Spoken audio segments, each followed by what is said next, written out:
Donc là sur la gauche, on va trouver nos plants de Syrah et de Marcellan.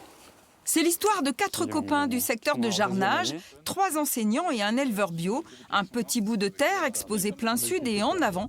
En 3 ans, ils ont planté 30 arts avec 3 cépages différents. On est à 500 mètres d'altitude, mais on a fait le pari quand même avec des copains de pouvoir sortir et essayer de sortir du vin de nos vignes plantées ici, oui, sur un sol granitique acide.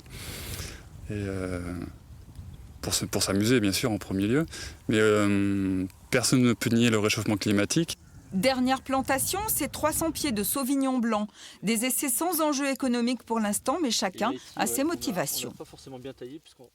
Après, on a tous peut-être une histoire avec le vin. Moi, j'ai des origines portugaises et donc j'ai quelques oncles et tantes qui produisent encore leurs petits lopins de vigne et qui produisent leur vin aussi tous les ans. Et il y a peut-être une histoire familiale que j'avais peut-être envie de retrouver et j'ai trouvé des acolytes pour le faire. Cet expert en vignes et vins de terroir à l'université de Limoges découvre la plantation. Pour lui, ce n'est plus une aberration agronomique de planter des vignes en Creuse. Les températures sont là aussi. Mais reste encore à expérimenter quelques détails avant de crier victoire. Le régime des précipitations est très important. Le danger des gels printaniers, des gels tardifs aussi est très important. Ça, on n'est pas encore au bout d'en voir la fin. Mais en effet, le potentiel existe beaucoup plus qu'il y a 20 ou 30 ans, c'est certain. La viticulture a été abandonnée il y a plusieurs siècles en Creuse. 4 fermes s'y sont lancées dans le département depuis quelques années seulement.